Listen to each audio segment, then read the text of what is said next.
Hello guys, welcome to my YouTube channel overload intelligence. कैसे हो आप सब। आज हमारा टॉपिक है मॉनेटरी पॉलिसी। अब मॉनेटरी पॉलिसी क्या होता है guys, just 1 minute. What is monetary policy? Monetary policy is essential a program of action undertaken by the monetary authorities, generally the central bank, to control and regulate the supply of money with the public and the flow of credit with a view to achieving predetermined microeconomic goals. Monetary policy क्या होता है?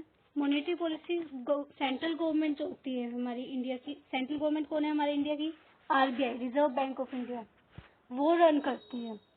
और इसमें क्या करती है bank जो है वो control and regulate the supply of money, money की जो सप्लाई है उसको कंट्रोल करती है, उसको रेगुलेट करती है with the public and the flow of credit with the view to achieving predetermined macroeconomic goals.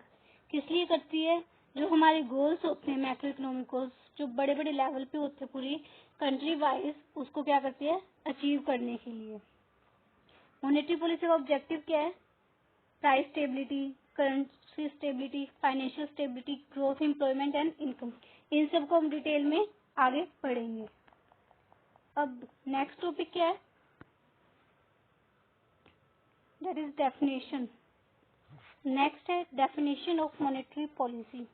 According to professor Harry Johnson, a policy employing the central bank control of the supply of money as an instrument for achieving the objectives of general economic policy in the monetary policy। आप इन दोनों में से कोई भी याद कर सकते हो, ये बेस्ट है एग्जाम पर्पज के लिए।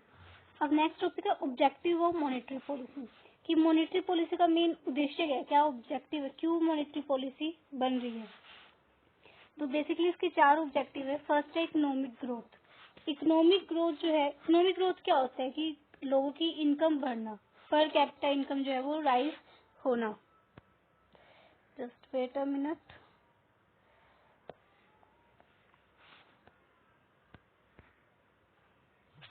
पर कैपिटा इनकम राइज होना।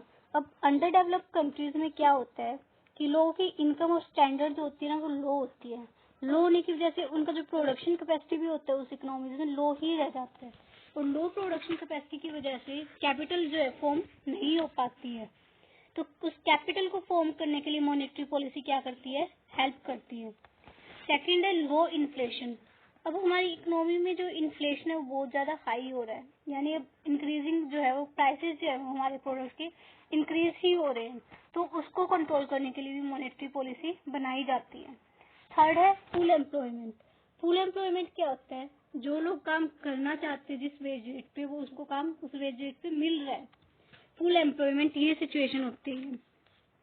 अब इसके लिए कंपनी क्या करती है? Monetary policy cheap money policy adopt करती है। इसमें क्या होता है? रेट ऑफ इंटरेस्ट जो होता है वो कम रखा जाता है ताकि लोन जो है वो ज्यादा से ज्यादा प्रोवाइड किया जा सके। लास्ट है प्राइस स्टेबिलिटी।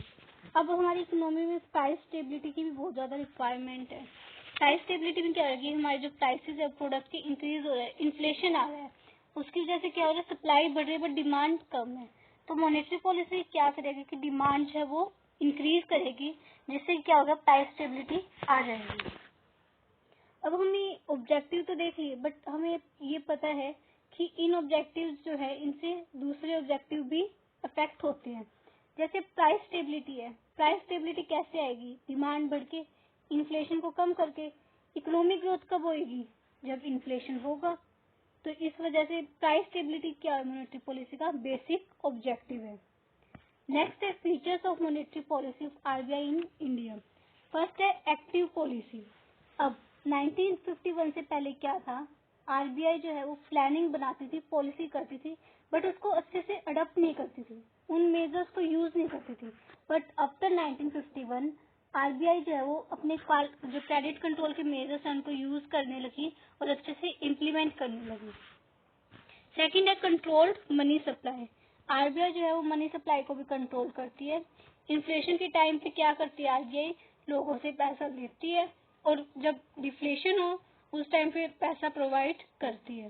थर्ड है seasonal variation. Seasonal variation basically हम एग्रीकल्चर उसमें देखेंगे। अब सीजन, एग्रीकल्चर का जब सीजन आता है तो उस टाइम पे फार्मर्स को पैसे की ज्यादा जरूरत होती है, तो आरबीआई उनको मनी प्रोवाइड करती है। और जब सीजन ना हो, स्लैक सीजन में क्या करती है आरबीआई, उनसे फार्मर से पैसे लेती है। फोर्थ है फ्लेक्सिबल। आरबीआई जो है वो मार्केट कंडीशन और बिहेवियर के अकॉर्डिंग चेंज होता रहता है, तो ये फ्लेक्सिबल नेचर है। Investment and saving oriented. जब आरबीआई को लगता है कि लोगों से पैसे लेने हैं, इन्वेस्टमेंट करनी है, तो वो रेट ऑफ इंटरेस्ट क्या कर देती है, लो कर देती है। और जब सेविंग ओरिएंटेड पर्पज से देखती है आरबीआई, तो इन्वेस्टमेंट की रेट को इंक्रीज कर देती है, सो दैट द लोग जो है वो सेविंग करते हैं ताकि और पैसे अपने पास रखते हैं। सिक्स्थ है wide range of methods of credit control. हमारे पास बेसिकली दो क्रेडिट कंट्रोल मेजर्स होते हैं, क्वांटिटेटिव और क्वालिटेटिव। आरबीआई इनको यूज करके हमारी क्रेडिट कंट्रोल को अफेक्ट करती है। नेक्स्ट टॉपिक है लिमिटेशंस ऑफ आरबीआई। फर्स्ट है economic forecasting. Prediction of future business activity and consumer spending is difficult. अब आरबीआई जो मॉनेटरी पॉलिसी करती है उससे इकोनॉमिक फोरकास्टिंग नहीं कर पाती अच्छे से। जो प्रिडिक्शन करती है वो प्रॉपर नहीं हो पाती और ये एक टाइम वेस्ट वाली बात होती है। सेकंड है incorrect forecast can lead to incorrect policy. अब वो गलत फोरकास्ट करेगी तो उसके अकॉर्डिंग पॉलिसीज भी गलत ही बनेगी, तो ये सबसे बड़ा बिग लिमिटेशन है। नेक्स्ट है टाइम लैग।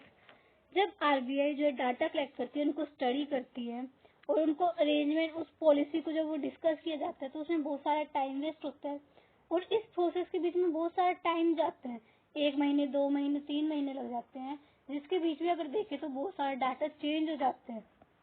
तो इससे भी क्या होती है, पॉलिसीज हमारी अफेक्ट होती हैं। थर्ड है लैक ऑफ कोऑर्डिनेशन।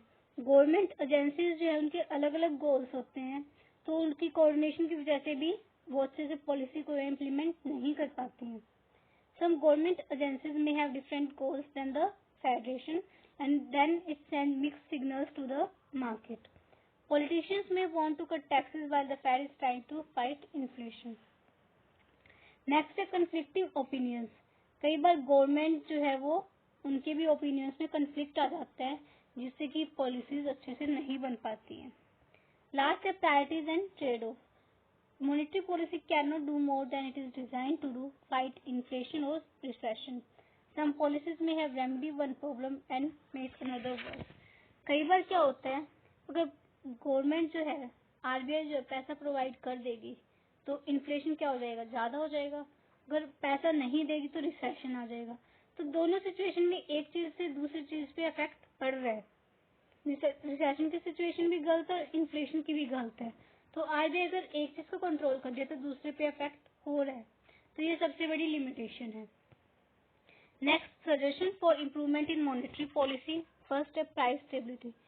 आरबीआई को जरूरत है कि वो प्राइस में स्टेबिलिटी लाए, हमारी इकोनॉमी में ना तो इन्फ्लेशन हो ना डिफ्लेशन हो।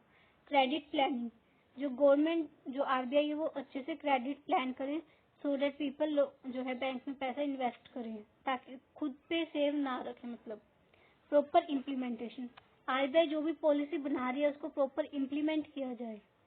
लास्ट है coordination of monetary and fiscal policy. RBI जो भी मॉनेटरी और फिस्कल पॉलिसी बनाती है उनको कोऑर्डिनेट किया जाए, वो अच्छे से बने। और कंक्लूजन, आरबीआई इंक्रीज और decrease the rate, that is repo rate, reverse repo rate, cash reserve ratio, SLR is to control money supply in the economy. RBI जो होती है वो इन रेशियोज को, इन रेट को इंक्रीज और डिक्रीज करती रहती है according to economic condition. Monetary policy will continue to provide support to these areas. Stability, especially price and financial stability, will undoubtedly facilitate accelerated growth.